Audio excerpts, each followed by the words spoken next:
tanong nyo kay Lagman, nasaan sa Constitution ang judicial power ng ICC over the Philippines?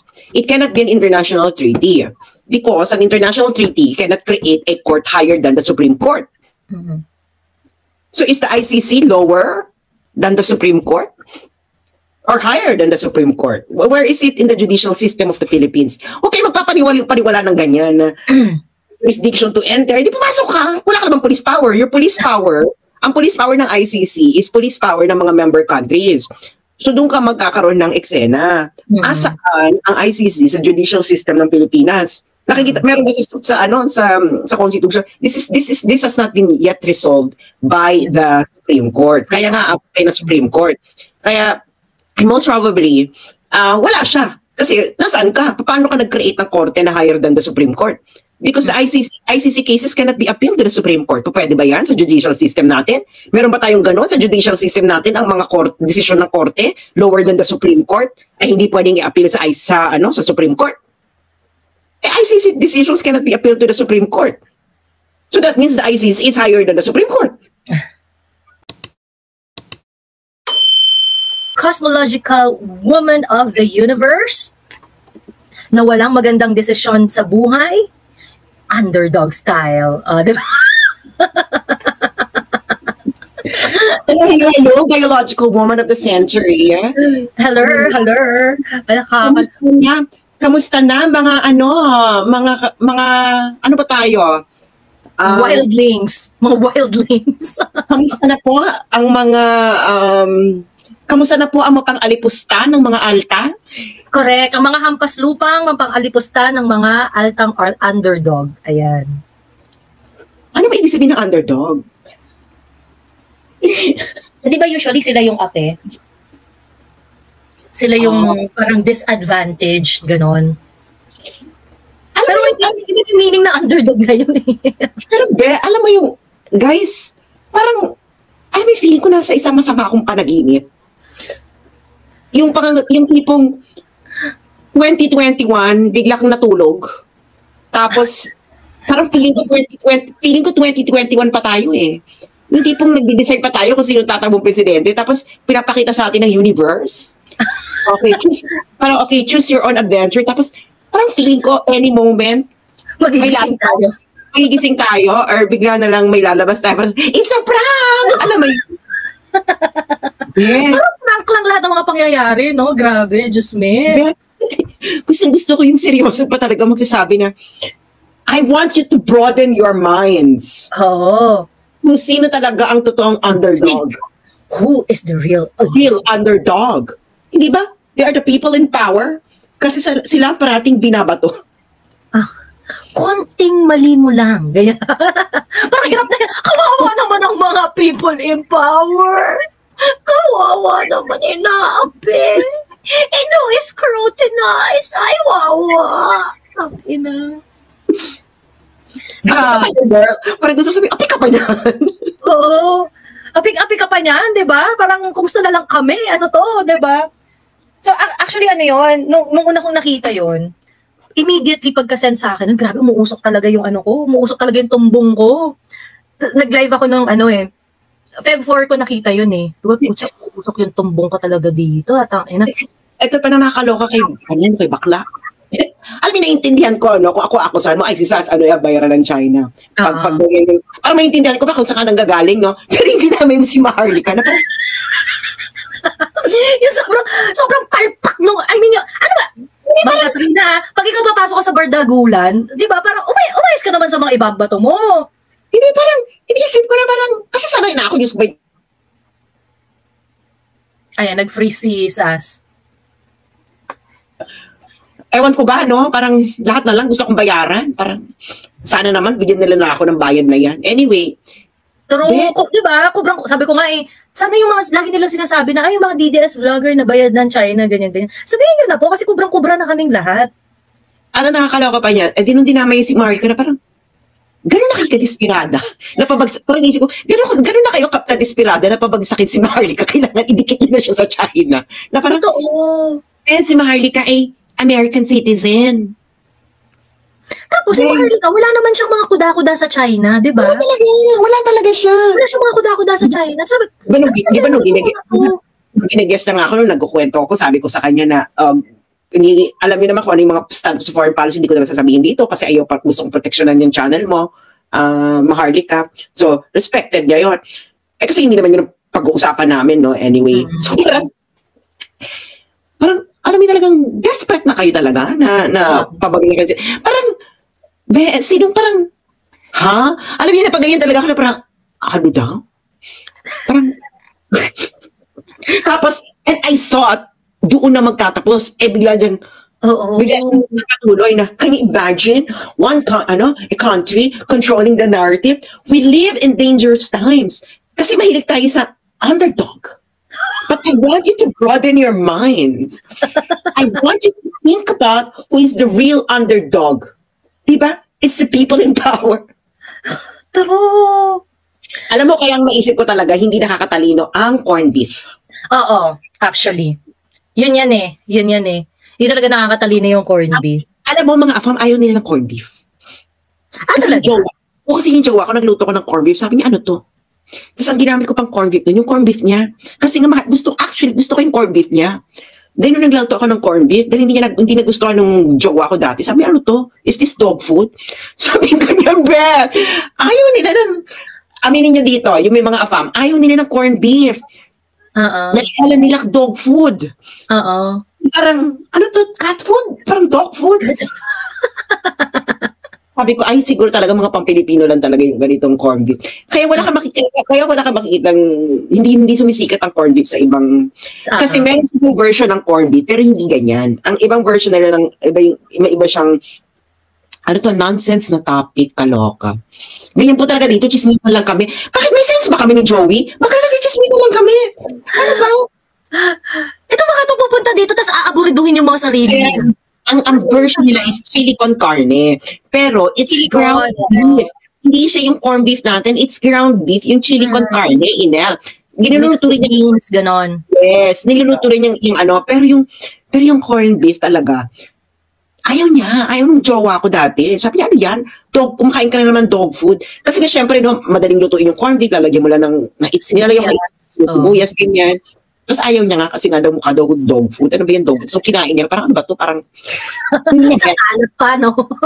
Hindi niya bet. So feeling ko talaga ang corned beef is hindi siya nakakatalino. Oo. Kasi sinasabi ko ng corned beef, sinasabi ko lang siguro ang corned beef ay hindi nakakatalino. Try nyo, pakainin yung corned beef yung anak ninyo. Pero yung ang tawag dito, yung Pure Foods corned beef, masarap yun. As in, legit na masarap. Kahit na. Yung naku, libre advertisement ang ang Pure Food. Oo. Oo, libre ads. Alam mo, ayaw talaga nila ng corned beef. Parang dog food nga. So, yun yung kasi may mga bagay-bagay. Kasi ng yung texture kasi ng mga wet dog food, parang corned beef. Yes, or cat food. So, parang ang is, well, may mga bagay-bagay naman na kinakain tayo na hindi kinakain ng mga hindi nila maintindihan. May mga kinakain din sila na hindi natin maintindihan. At kahit, hindi natin maintindihan ba't nila kinakain. Halimbawa yung kapitbahay ko, Joey, maiba tayong kwento. May kapitbahay ako. Kilala mo yata yung kapitbahay mo na yan. Alam mo, nakakasmali mo siya. Sa ano nangyari? Yung manicurista ba? Yes! Alam mo, ganito hindi, sila yung may tapsilugan sa kanto. Di ba? Di ba nakapunta ka na doon? Hindi may-ari ng tapsilugan. Oo. Kasi medyo nakapunta ka na doon. Di ba? Dinala kita doon dati, kumain ka ng tapsilog. Masarap tapsilugan. Laging may yan malakas bumenta yan Yes. Kasi 24/7 pa sila. So, correct. Oo. Yes. So, dinala ko yung dati si Joey doon sa tapsilugan. No? So, ngayon, itong yung may-ari ng tapsilugan. Kasi alam mo naman yung mga kapitbahay ko, Joey, ang daming banal. So, parang, rin banal-banalan, ganyan, disente. Nilalait niya nga ako na parang, ano ba yan? Napakadumi ng bunganga mo, ganyan. Napakadumi ba yan? Napakadumi bakla, ganyan, ginagaya niya ako. Diyos ko, napakabalahura, napakalibog mong bakla ka, puro kakalibugan. Tapos yung manikurisa namin, dun sa street namin, nilapitan ako. Siyempre kasi tinatanggalan niya ako ng ingro, no? So, kasi alam mo naman, mga manikurista, chismosa. Chismosa yung mga yan oo. Yeah. Ko, no? Tapos sabi niya sa akin, Bex, ako, bakit ma'am sheep? Ay, nako, no? Si Ateng na may-ari ng Tapsilogan, kinarat yung asawa ko. Ha? Sabi ko,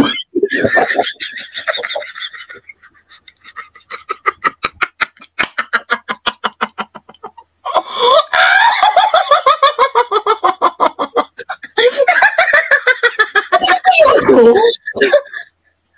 Sabi ko parang, seryoso ka, te?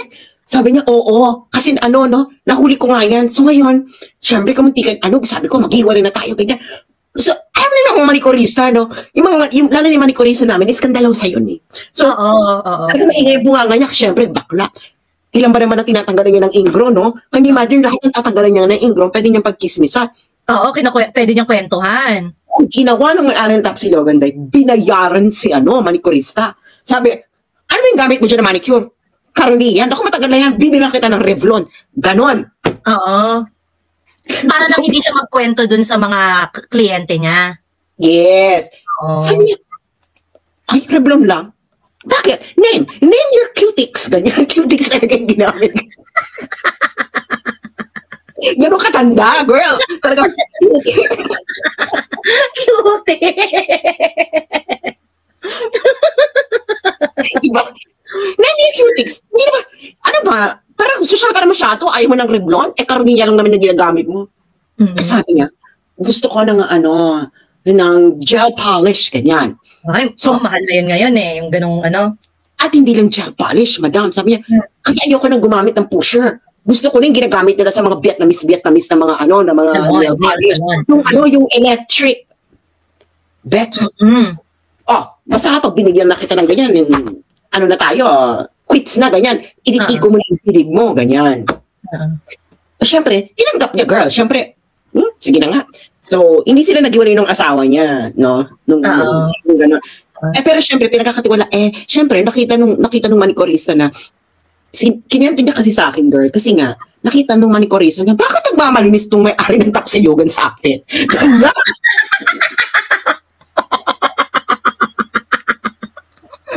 Nakakaloka.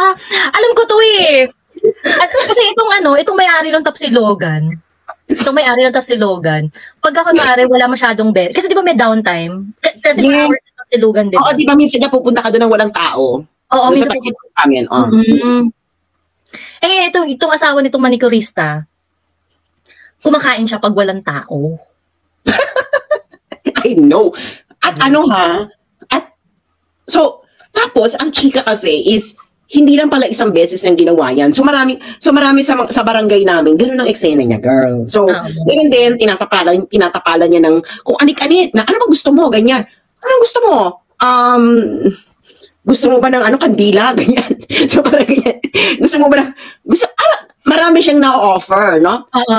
In-offer niyan kasi gusto niyang protection ng kanyang image na kasi nga yung, alam mo yung kasi nga banal-banalan, dese-desente. Hindi niya kasi mga kapitbahay ko, Joey, no? Hindi ko alam kung bakit minamalas, napunta ako sa ganitong barangay. Ano sa kanyang neighborhood?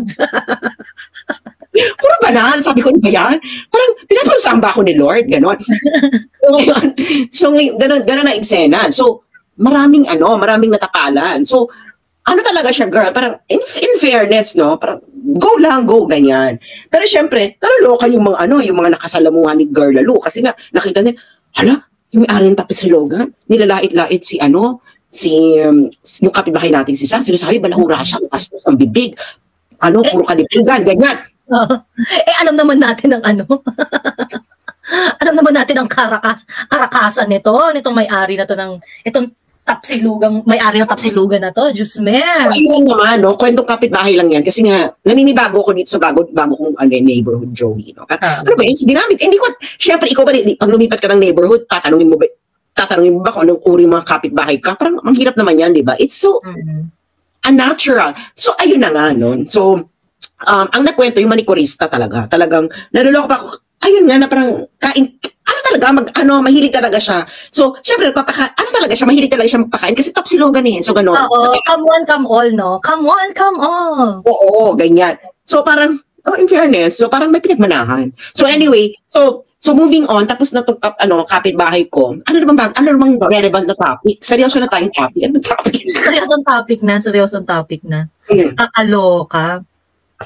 Ano, ang tawag dito, si PRRD, meron siyang, well, di ba si Attorney Harry Roque, twice na siyang nag-live about dun sa possible arrest ni PRRD. Which is, to think na, ano naman talaga, kumbaga parang this is the natural consequence of, kumbaga predictable naman talaga that it's gonna boil down to this.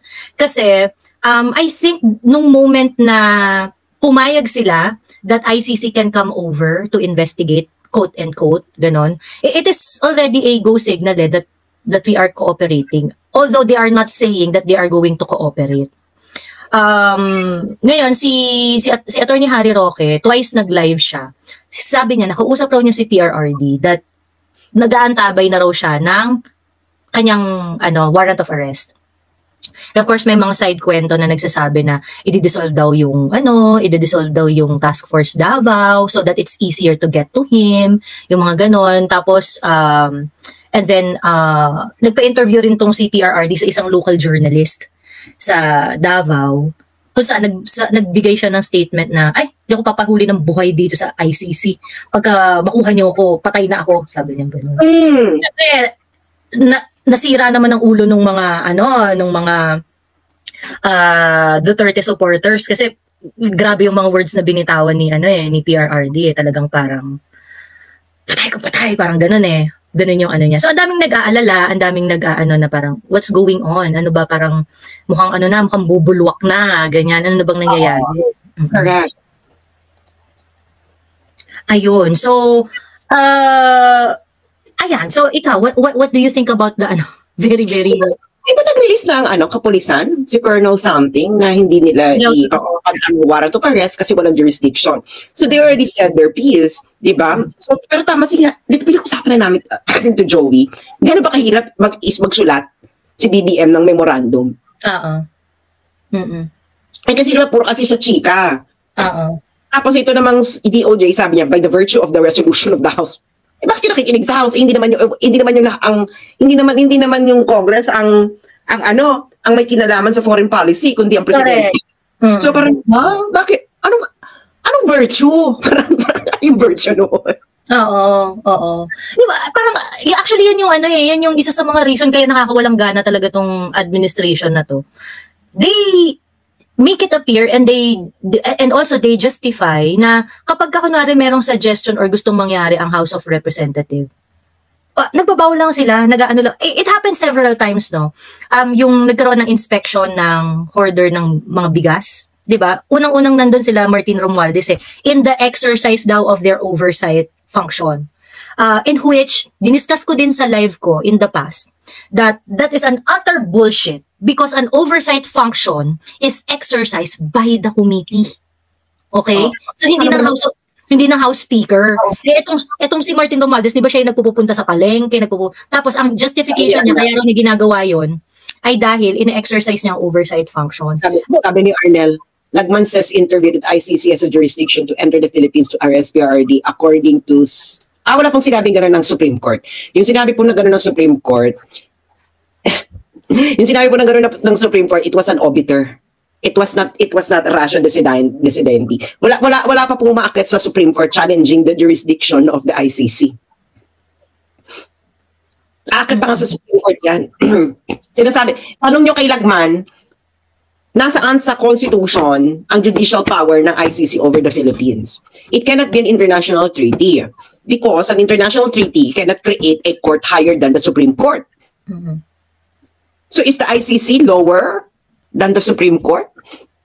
Or higher than the Supreme Court? Where is it in the judicial system of the Philippines? Okay, magpapaniwala ng ganyan na jurisdiction to enter. Di pumasok ka. Wala ka naman police power. Your police power, ang police power ng ICC is police power ng mga member countries. So doon ka magkakaroon ng eksena. Asaan ang ICC sa judicial system ng Pilipinas? Nakikita, meron ba sa Constitution, this has not been yet resolved by the Supreme Court. Kaya nga apply na Supreme Court. Kaya most probably wala siya. Kasi nasaan ka? Paano ka nag-create ng korte na higher than the Supreme Court? Because the ICC cases cannot be appealed to the Supreme Court. Pwede ba yan sa judicial system natin? Meron ba tayong gano'n sa judicial system natin? Ang mga desisyon ng korte lower than the Supreme Court ay hindi pwedeng i-appeal sa Supreme Court. ICC decisions cannot be appealed to the Supreme Court. So that means the ICC is higher than the Supreme Court. Pero, diba? It's as simple as that. So, ano yan eh, kailangan mo pang ano yan, hindi yan, it will create a constitutional crisis. Oo, yung nagsasabi kasi na, actually ano to eh, nagkaroon tayo ng live dito sa grabe yung pagbusisi namin dun sa mga issues, well, the entire issue on the ICC. And isa sa mga part nun, Arnel, you can look back yung mga old namin na nasa in-upload ko dito sa channel ko. Isa dun sa mga dinemonstrate namin doon is yung false na paggamit nga na nag-decide na daw ang Supreme Court na merong jurisdiction ang ICC kay PRRD. Because nung tiningnan namin yung kaso na tinutukoy mo, jurisdiction issue was never raised in that Supreme Court case. It was about whether or not the withdrawal is valid. Judicial, anong tawag doon? Di ba Justiciable controversy. Whether or not there is a justiciable controversy, and whether or not, basically mga technical, and then yung pinaka-main na issue is whether or not PRRD can validly withdraw our membership sa ICC. Yeah. That was the issue then. Hindi lahat ng nilakalagay sa decision ng Supreme Court is actually jurisprudence, no?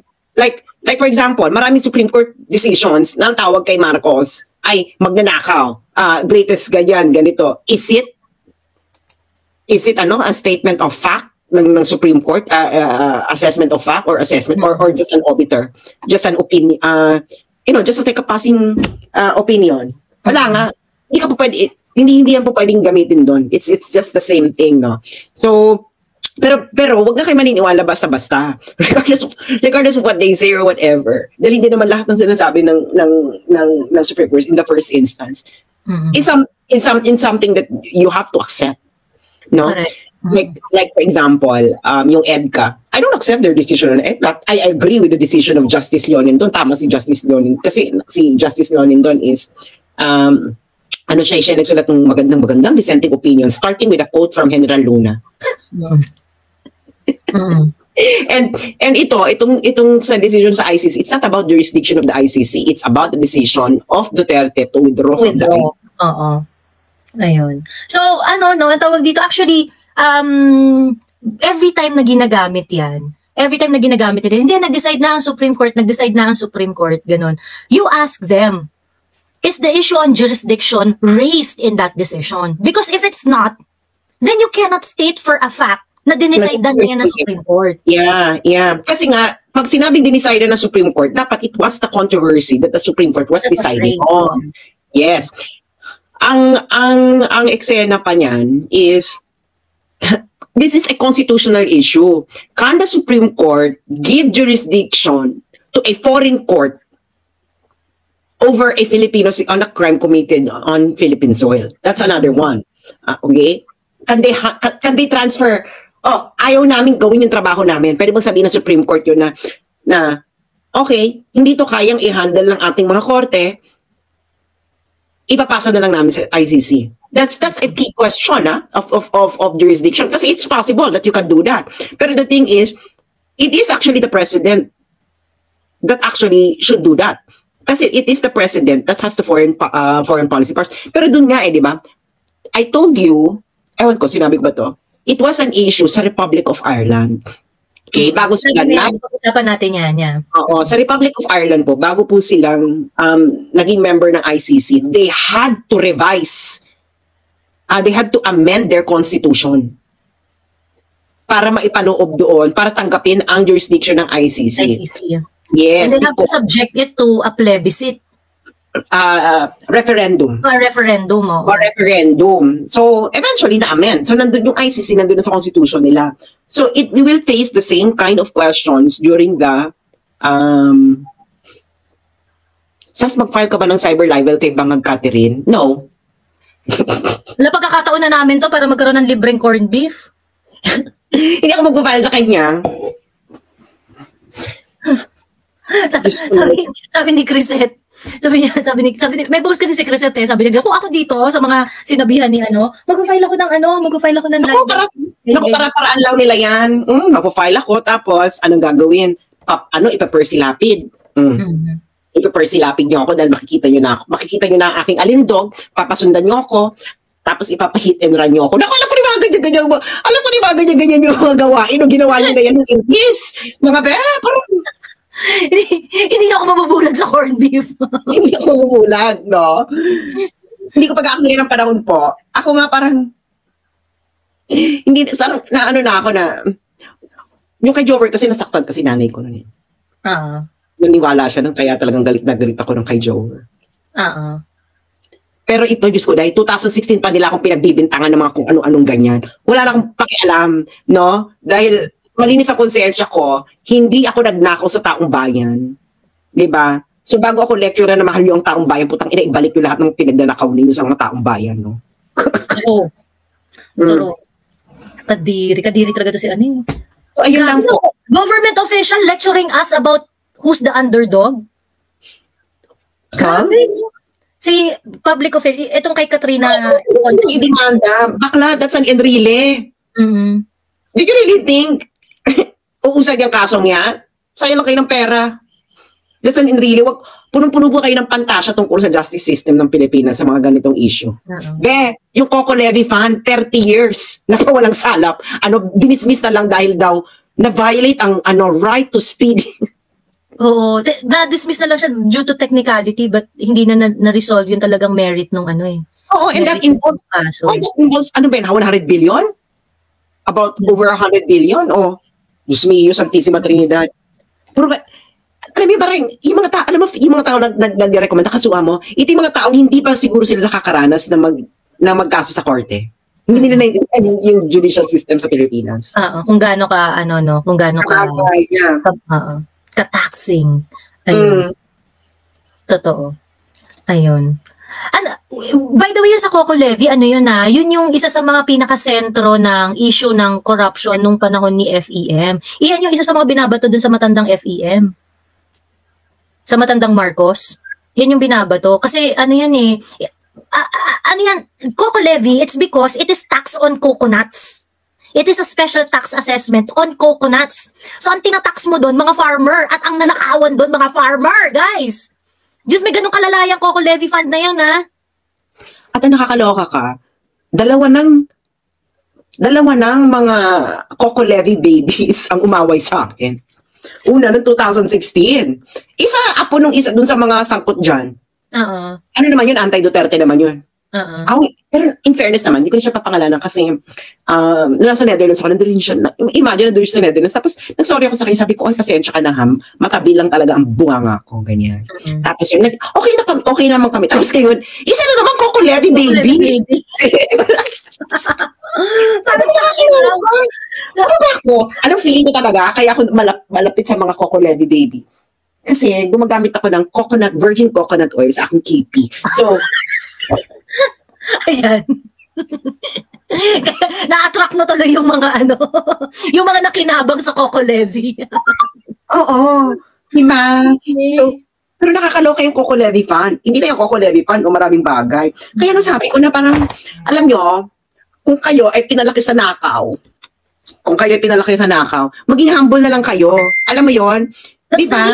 You can do, diba? Alam mo yung pinaka grabe nagdudugo talaga yung puso ko dyan sa underdog. Mabalik lang tayo ng saglit dyan sa underdog story na yan. Kasi, yung video na nakita ko, 5 yung video na yan na speech ni Katrina Ponce Enrile. Mahaba siya. Meron pa siyang mga sinasabi about kay PRRD. Sabi niya si PRRD daw, parang kung siya daw ang tawag dito, talaga naman daw na pumapatay daw siya, inamin naman daw niya yon, ganyan. Managot na lang daw siya kay Lord. Sabi niya, gano'n, managot na lang daw siya kay Lord. Pagkatapos sabi niya, banal-banalan. Banal-banalan. Tapos meron pa siyang sinabi na na bakit daw ba binabash ang Pangulo, dahil daw ba na tayo dun sa, dahil daw ba nakita natin yung presidenteng palamura, ganyan-ganyan, o parang, uy, okay to ganyan-ganyan. So parang feeling daw natin, kailangan dapat laging ganun. Ngayon daw na merong presidente na gentleman and educated, bakit daw hindi natin hayaan na gawin niya ang trabaho niya? Unang-una, kabahan naman siya dun sa educated. Si Digong, nakatapos ng law school, pumasa kahit pasang-awa. Correct! Okay, Service degree and title in full. Diba? In full. Diyos ko naman. Ang lakas naman maka-educated.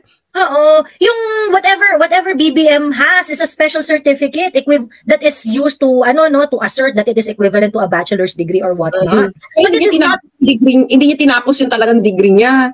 Ano lang siya noon, pinag-test lang siya noon kasi nga bumagsak siya. That is the reality of it. Ito naman, totoo naman bumagsak siya doon sa ang course one, sikat kasi na course sa Oxford, may mga kaklase ako nag-take doon kasi mahirap talaga yun. I think it's politics, philosophy, and economics. Politics, philosophy, and economics. Ano talaga yun, premier course yun sa Oxford. Tapos hindi, bumagsak siya, so binigyan na lang siya ng special diploma in social science. Mga bakla, Diyos ko dahil, tapos, pinasok siya ng Wharton, hindi rin niya tinapos. Sure. Alam mo yung parang, kaba naman kayo, parang kaunti namang humility. Yung matanda, bakla nagtapos ng law school. Correct. At pumasa siya, kahit pasang-awa, ito yung panahon na mahirap talaga ang law. Ang bar, oo. Mahirap ang bar noon sa Pilipinas nung panahon nila Duterte. Diba? Ano ba yung panahon niya? 60s or 70s? 70s yata siya naging abogado. Kailan siya nag-bar? Mahirap ang law school nyo, no? Mahirap ang law school. San Beda pa si Digong. Mahirap kayo ang law school sa San Beda.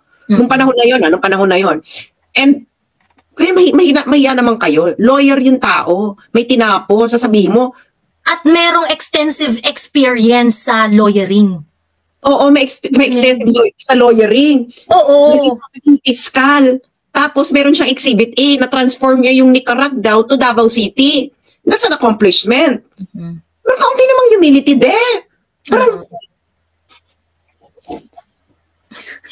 nakakaloka talaga siya. Ang haba nun. And you know what, Sas? Ito yung sobrang nakakaiyak. I think, ito yung problem eh. Ang target kasi talaga nila, ikaw at saka si Maharlika. Yun talaga yun. I mean, the reason why they posted that is because they felt that Katrina Ponce Enrile has a pasabog. Kasi pinangalanan niya si Martin Andanar na siya ang nagbabayad sa'yo at saka kay Maharlika, ganyan. So, ang tawag dito, sabi ko nga, yung bayad-bayad kasi, parang, yan, tawag dito, parang, madali lang naman i-prove yan, di kung meron, di meron, kung wala. At saka sabi kasi with all the resources of the government, bakla! Kasi maintindihan ko kung si Katrina, vlogger. Maintindihan ko kung vlogger lang to si Katrina, yung pwede siyang chismis lang, ganyan. Pero bakla, kung government official ka, mag-aakusa ka ng ganyan, mag-presente ka naman ng kahit kaunting dahil you have all the resources of the government in order to do that. Mukhang mukhang ensaymada lang yata yung nag-chismis sa kanya, tapos naniwala na siya. Diyos niya. Parang kilala ko kung sino nung sabi sa kanya na kailangan ganyan yung palabasin niya na si Andar nagbabayan.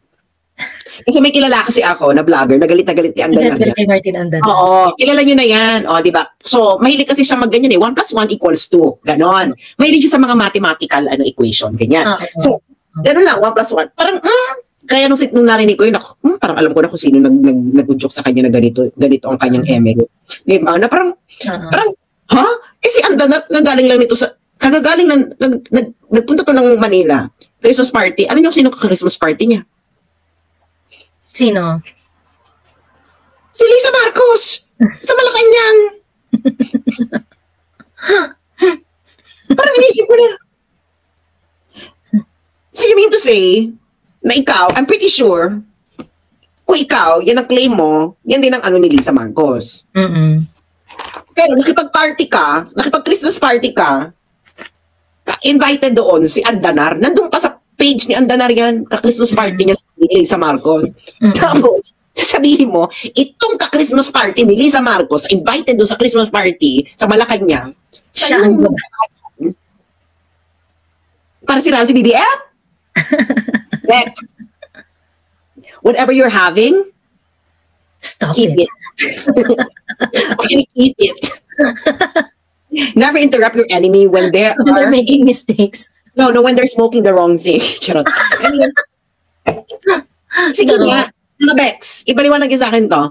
Si Andanar ay nasa Christmas party kasama I think it's in Malacanang, I think, no? Pero Christmas party yan hindi sa Marcos. Kaya yung nagsusuri kung sino may invite o hindi. Nandun siya. Christmas party. May nagsabi nga sa akin, kaya nga ako, ay, kaloko si Martin Andanar. Christmas party ni Liz Marcos. And then lalabas ka na, si Martin Andanar na sa Beijing pala. Siya ang nagpa-finance ito. Bex, bakit may invite na Christmas party mo? Correct.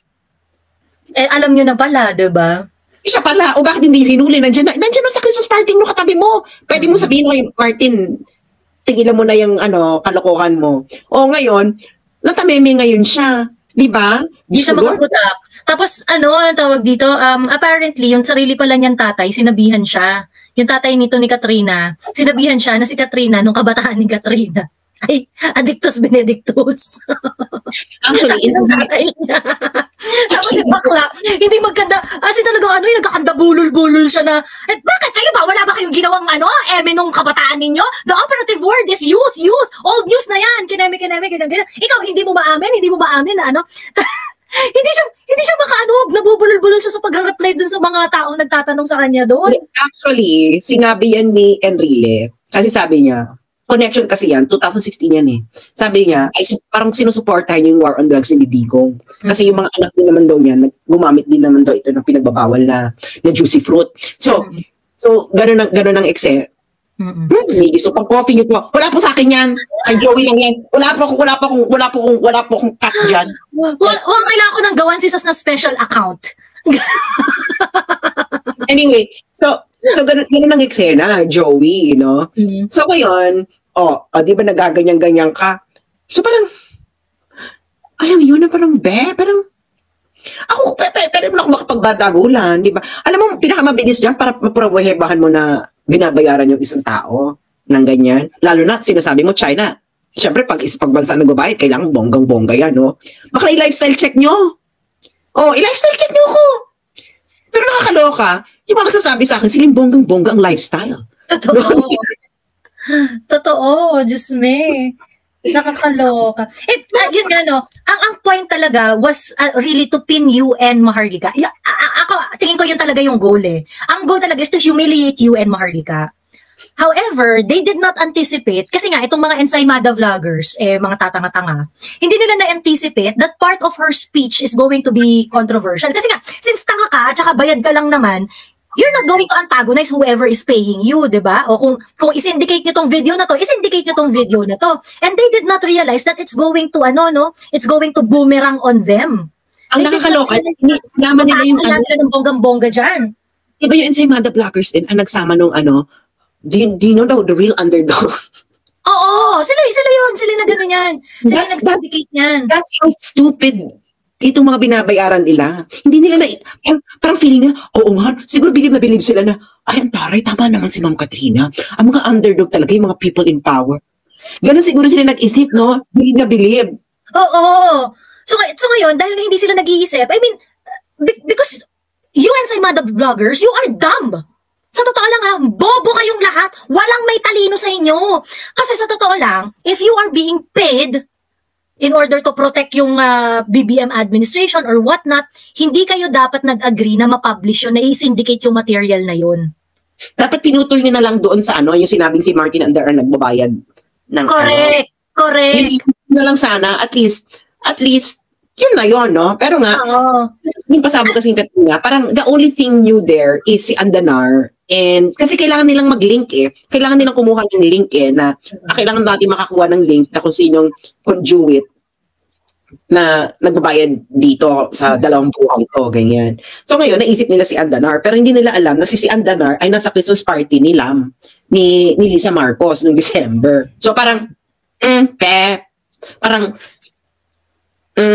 lalo na, unaware, no? Sobrang, di ba? Sobrang unaware nila, yung parang, mga di kayo marunong mag-isip, ang tatangan nyo, Diyos me.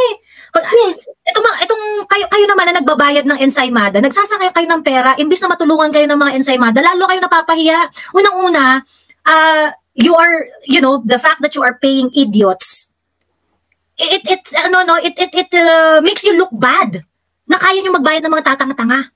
Diba? Doon pa lang sa level na yun, Pagkatapos ngayon, yung binayaran ninyo, yung service na ibinibigay sa inyo, imbis na ma-defend kayo, lalo kayong binabagsak.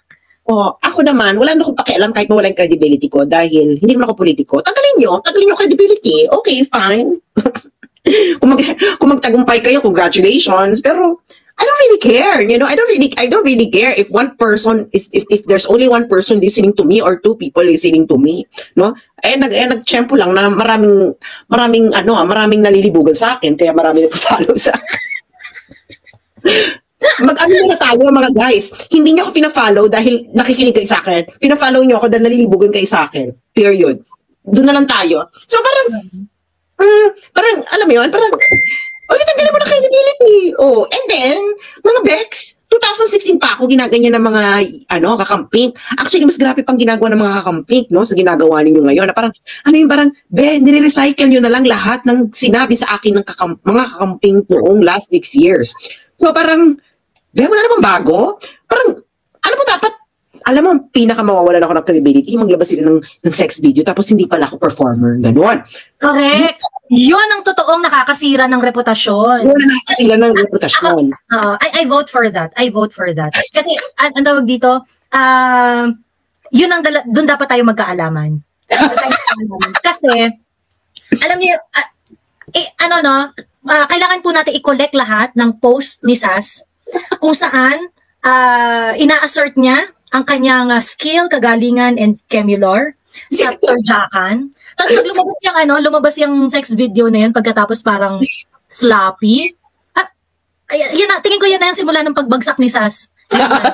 Ilabas mo! Bakit ganito to? Oo, di ba? Hindi, kasi nga parang, yun na nga, kita ba ito sino ba to? Si Rolando Plaza, 2016 pa sa, iba Rolando, may bago ba sa mga binabato nila laban sa akin, Rolando? 2016 pa daw siya sa akin nakikinig. Rolando, bakit magsalita ka? May bago ba sa mga binabato nila laban sa akin since 2016? Is there anything new? So parang, pag-uwi naman. Parang, alam mo yun, parang, pag-uwi na lang. Na parang, alam mo yun, lahat na lang nagbayad sa akin, pero, baklaw lang kotse. Na parang, baklaw, pinag-drive. Hindi na nila alam, pinagpapasapasakan na ako ng mga vlogger kung sino magkahatid sa akin nung nasa Pilipinas ako, no? Alam mo yun, nung doon ako sa Manila pala, na, pinagpapasapasakan nila ako kung sino magkahatid sa akin, ganyan. Kasi wala akong kotse. Tapos, minabayaran, putang ina pa lang to. Ano ba yan? Diba? Oo. So, hindi makapag-live ang mga Ensaymada vloggers, it means na weak sila. Actually, hindi sila weak, pangit lang talaga sila, walang nalilibugan. Girl, kailangan kung mag-live ka, kailangan meron kang alindog. Ganon. Ganito, just to demonstrate to you all how stupid these people are. Teka, pakita ko muna yung alam niyo, di ba nung lumabas tong underdog na to, ayan, may lumabas na ganito, ang dami-daming galit na galit, ang daming mga galit na galit dun sa kay Katrina. Kasi syempre, di ba insulto yan sa public insulto yan sa So, ang daming mga lumabas ng mga meme na ganito. Ayan. Del Demonyo, ganyan-ganyan. Kaldaretang ina mo, ganyan-ganyan. 51,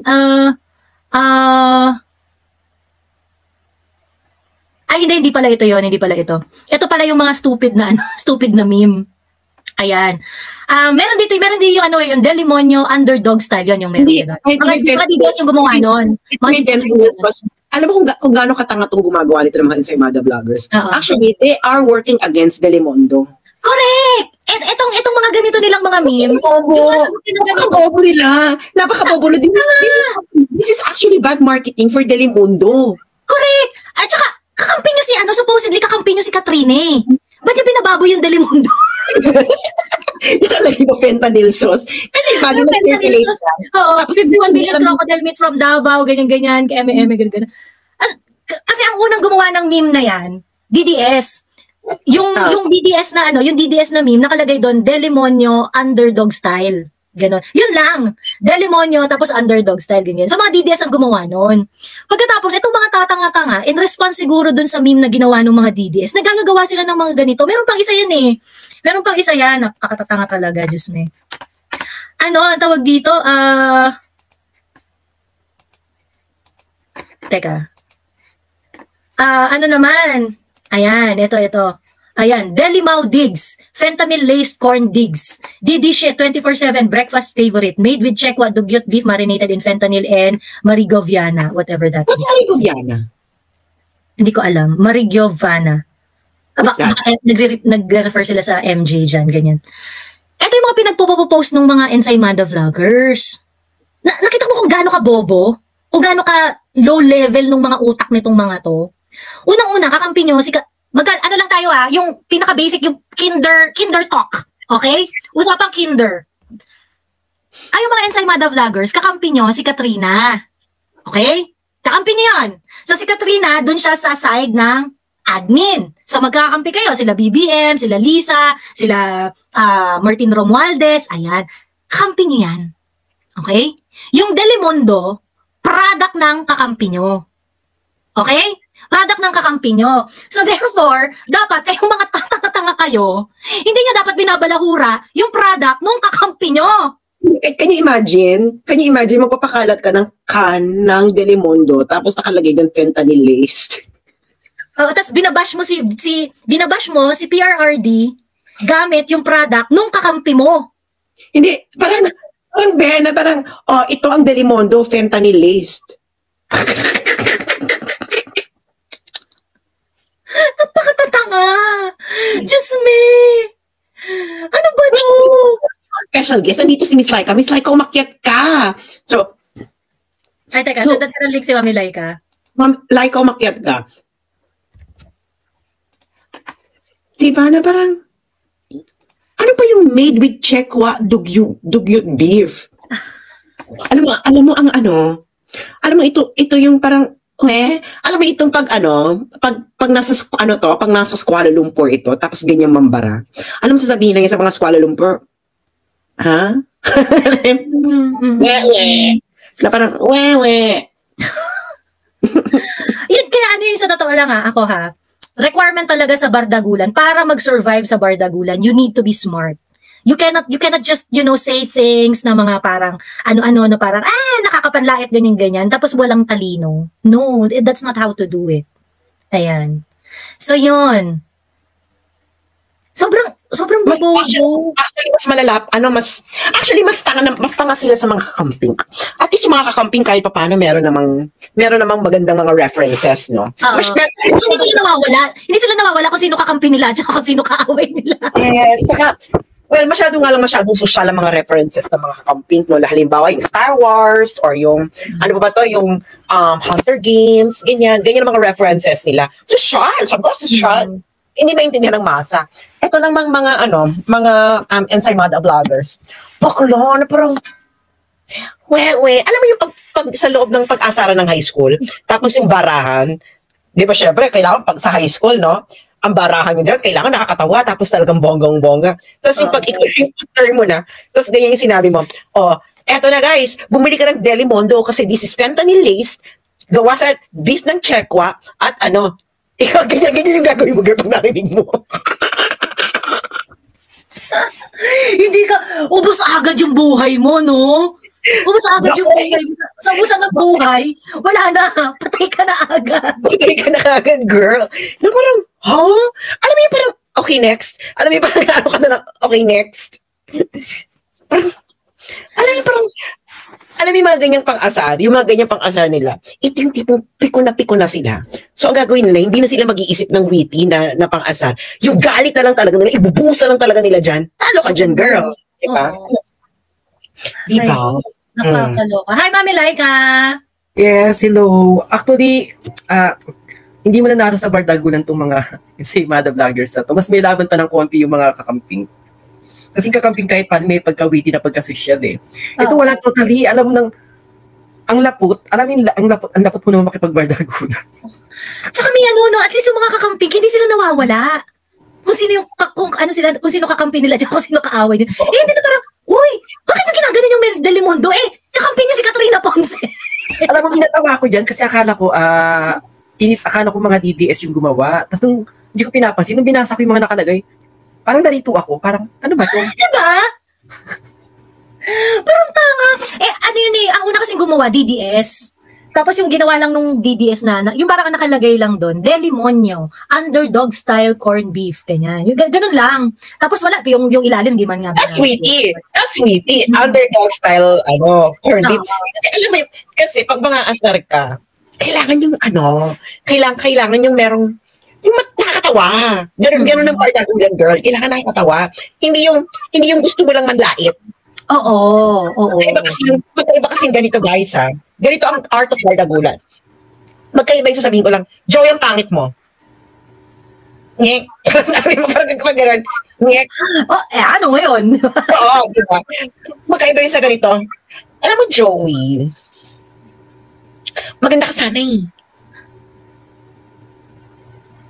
Kaso? Ayun lang. Di ba? Bitin eh, no? Oo, gano'n lang bitin.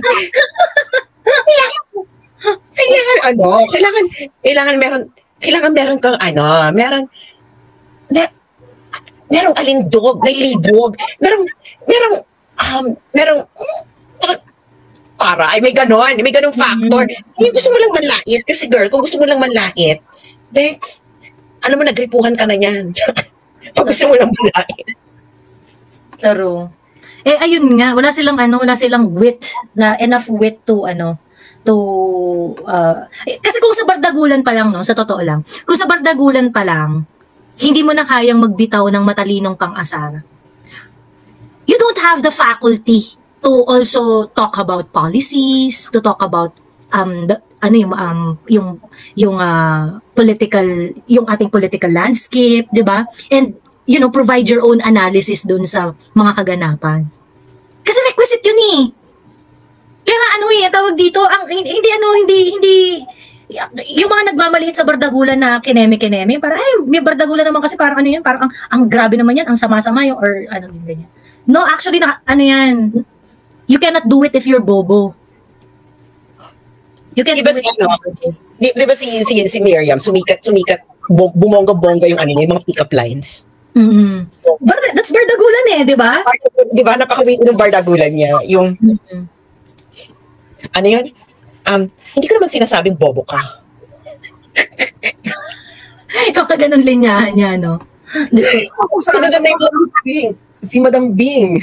Alam mo, magaling mong bardagul si Rowena Guanzon, promise. Saka yung hindi ba alam ng mga Ensaymada vloggers? Diba ang number one badagulera nila ng Yellow is yung Twitter account ni Ethel Buba.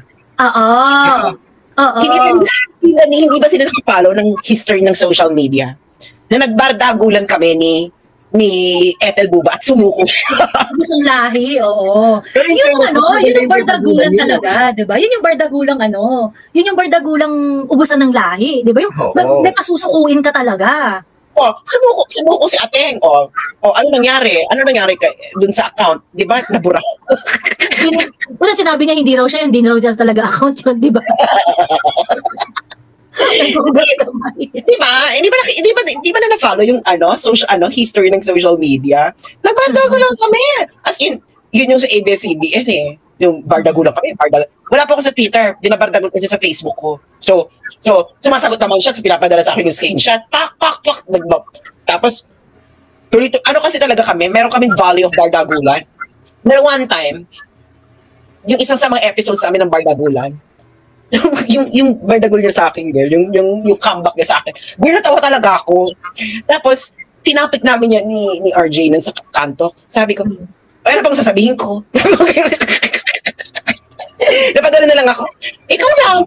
Pero, kasi nakakatawa. Sabi ko, in fairness, ang taray ng sinabi dito ni Ed. Bakit may ganun, girl?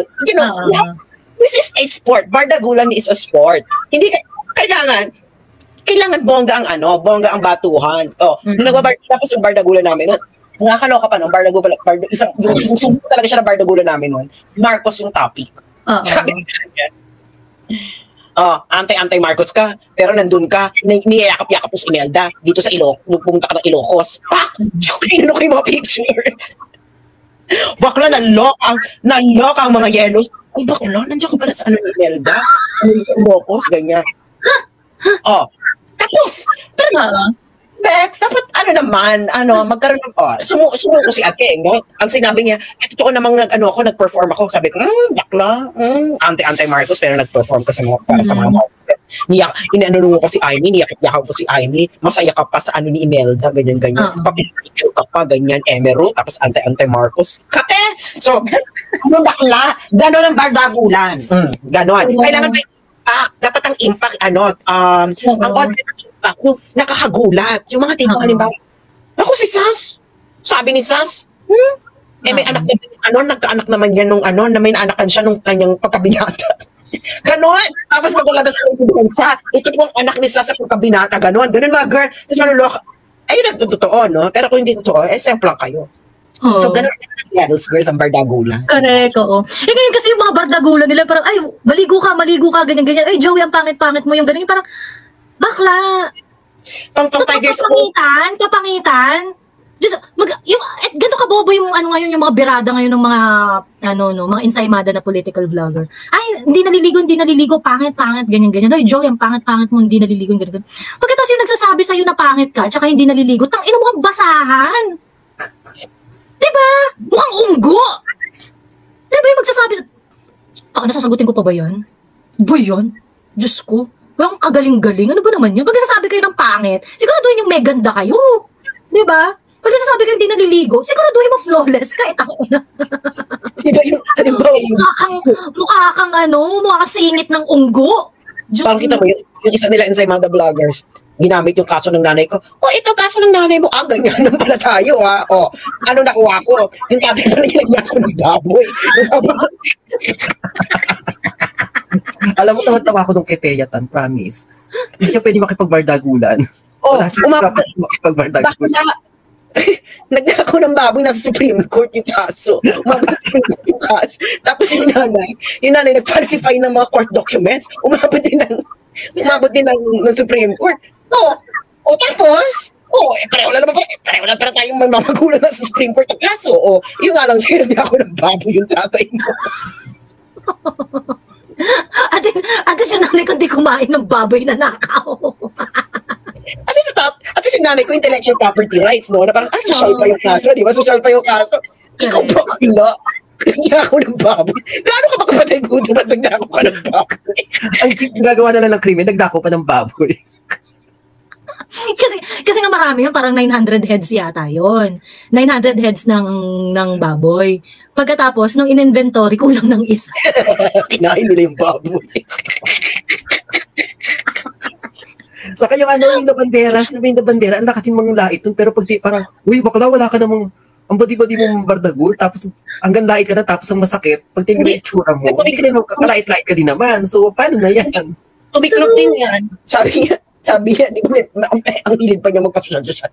Ay nako, kakatapos ko lang ng script ko ng 3,000, at binayaran ako ng 3,000, isa pa lang to sa akin sa isang buwan. Sabi ko, sabi ito sila ko, maglabas ka ng ITR. Sabi niya, housewife lang ako, ba't ako magkakaroon ng ITR? Yun ang unang yung sinabi. Sabi ko, paano ka naging housewife? Kumikita ka ng $3,000 per script. Sabi mo, isa pa lang to sa several. So, ibig sabihin, kailangan mo magbayad. Madami pa, oo. So, parang, kailangan bardagulang malupit. Yung, huwag kang mahihiya. Kung meron kang kabahuan, tatanggapin mo lang siya. Ganun ang bardagulan. Sabi nila, yung nanay mo ganito, okay, fine. Pero yung tatay mo, nagnakaw ng baboy. Hindi mo ganun. Diyos me. Kakaloka. Yung, pangit. Ganyan. Tapos magsasabi sa'yo, tangina. Pag tinignan mo, tangina, pango ka! Di ba ba makapagsalita to? Tapos meron pa dati, Diyos ko, nakakaloko pa yung nag-umpisa ko magsalita ng EDCA, ano pa nila, naku, si Alan Troy. Sabi ko, bakla!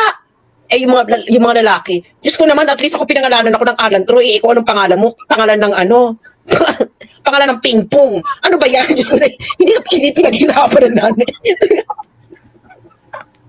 Bakit pinaghirapan ng mga magulang mo yung pangalan mo? Ganun kanila hindi ka mahal. True! Diyos me, nakakaloka. Imagine pinangalanan ako sa Greek mythology, merong reference, Greek mythology, ganyan. Bakla, combination of French name and Greek mythology. Ikaw bakla pinangalan sa'yo sa prutas? Parang ano mo?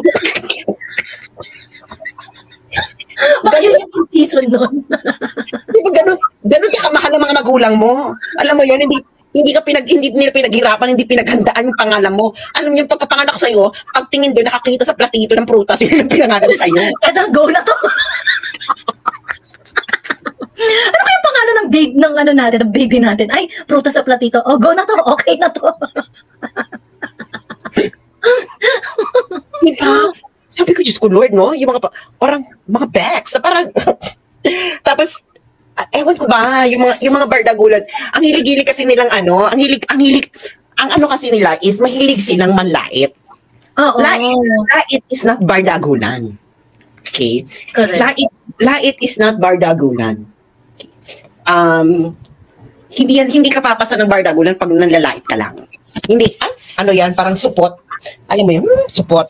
Kailangan yung makamandag, diba? Sabi ko, Yung mga tipong, hindi dapat yung babangutin siya dun sa sinabi mo.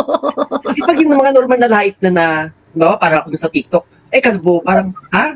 Nagtitiktok ako ng kalbo bakit sasabihin mo sa akin kalbo? At tingin mo masasaktan ako? Di ba parang, pag mga normal na light, yan na yung mga, kumbaga, wala ka nang maibuga. Kaya, magre-resort ka lang sa pandalait. Kasi nga, lost ka na sa bardagulan. Ganun. Pero, si Mami Laika sa TikTok, kasi di ba wagas yung laitan doon? Wagas yung bardagulan doon sa TikTok. Si Mami Laika sa TikTok, pag nagbitaw siya ng pangalan, nagsistick doon sa TikToker. Baka meron doon talaga nag-deactivate ng account, yung batang bading na nilait ako. Ay, tikuha rin. Talaga nag-deactivate siya kasi tandaming umaway sa kanya. Hindi, tsaka yung pinangalanan mong Avon Lady. Pero sa tinawag na yung gano'n, itong arte-arte nito, Diyos ko, baka ka naman nagtitinda ng Avon.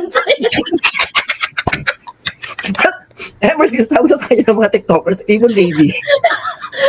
Tapos tawag na sa kanya lahat ng mga nagtitiktok, si Avon Lady. Hindi na natanggal yung Avon Lady. Just me. Okay. Sabi, add home nga ang style ng ensaymada. Okay na lang mag-add home. Pero, sabi nga ni Mami Laika nun, huwag kang tatahak ng isang ibornan na hindi mo pa napupuntahan. So, pag simulan mo mag-add home, siguro di mo kakayanin mo yung bato. Alam mo yon na hindi yung bigla ka magkakaroon ng bastos-bastos naman. Bakla, ikaw nang muna eh. Gusto mo na imbornalan, tapos gusto mo hindi ka babatuhin din ng imbornalan. Bakla, hindi pwede yan. Hindi mo pwede yan. Kung gusto mo na walang add-on, huwag ka mag-add home, di ba?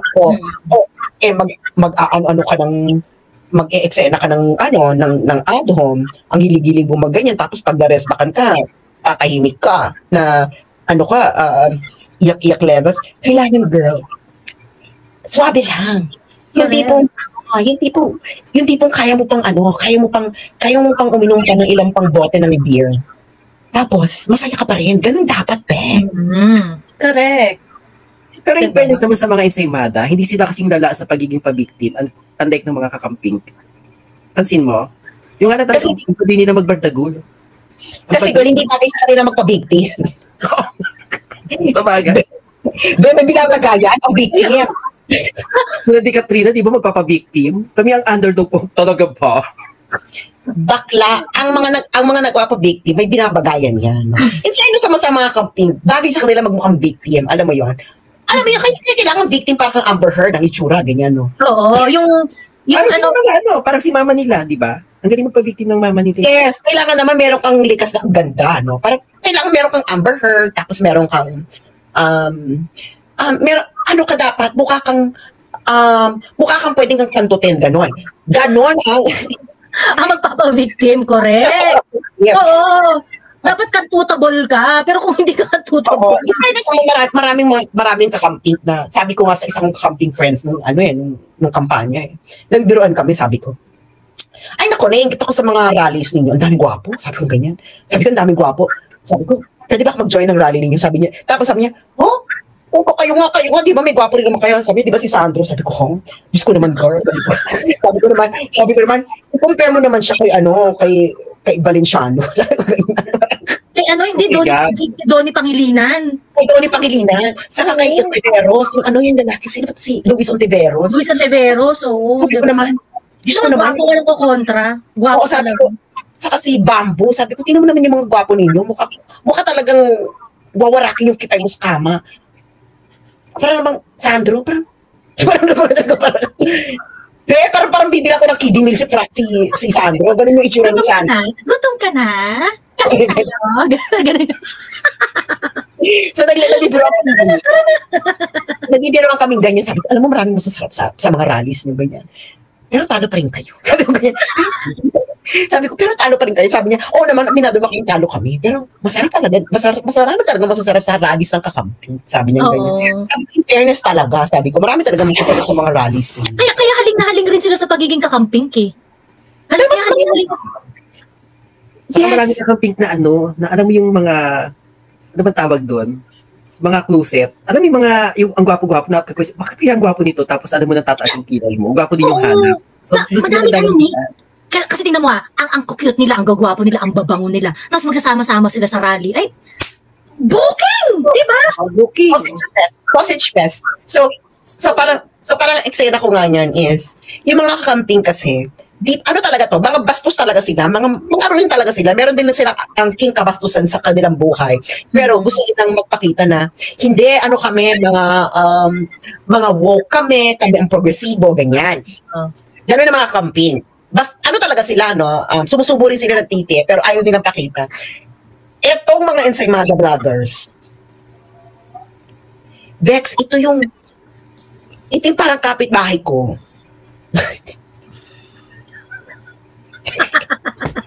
Ito yung mga kapitbahay mo mahilig sa tisoy. Oo, ito yung kapitbahay ko na alam mong karumal-dumal ginagawa in private.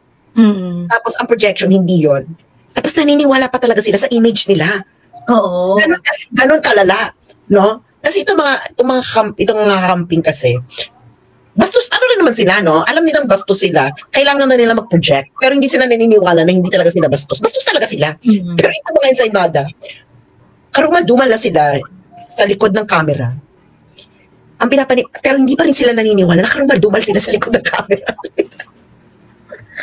Totoo. That's the worst kind. It's the worst kind. Just me. Sino mga Ensaymada Brothers? Tamba? Ano Ensaymada Brothers? Sabi ko, ang daming kapitbahay misas. Kapitbahay yung pinag-uusapan natin. Neighbor. Oo, kasi po ang aking barangay, ang isa sa pinakamalaking barangay sa Pilipinas. So, pinigyan ko na kayo ng clue. So, yung neighborhood mo ba, Forbes Park? Wala, mauubos na yung kapitbahay mo dun, ha? Ay, hindi ako tinatanggap sa Forbes Park. Hindi ka doon? Hindi ako tinatanggap. Actually, nag-attempt akong bumili ng bahay. Sabi ko, i-charge po sabi ko, bibili po ako ng bahay. Sabi niya, talaga? Marami kang pera? Oo, sabi ni Katrina Velarde, binabayaran ko ng China. I-charge ko sa Chinese Embassy. Baka sinipa ako sa First World. Sabi, putang inang bakla to ginagago kami. Sabi ko, paano kayo ginagago yun? Yung sinabi ni Katrina Legarda, ni Katrina Enrile. Hindi ba kayo naniniwala kay Katrina Ponce Enrile? Binabayaran ko ng China. So, i-charge ko sa Chinese Embassy. Baka sinipa ako. Kaya hindi ako nakabili ng bahay sa Forest Park. So, pero yung sa bago mong neighborhood, meron nga mapagmataas doon, na... Oo, iba talaga din sa neighborhood ko. Yun. So sabi ko gano'n, ito mo natatawa si Sean Wayne. Di ba, i-charge sa Chinese Embassy. Actually, yun talaga sasabihin ko. Parang, hindi ba kayo naniniwala kay Katrina Enrile? Na binabayaran ako ng China? I-charge sa Chinese Embassy. Pero, daling kausap, just me. Mga bakla, baka iba na ako sa China pag ginawa ko yan, mga bakla. Can you imagine, magkaroon ng billing, di ba? Pero, just me. Ayan, mamaya yan, content na naman tayo ng mga hampas lupa. Ayan.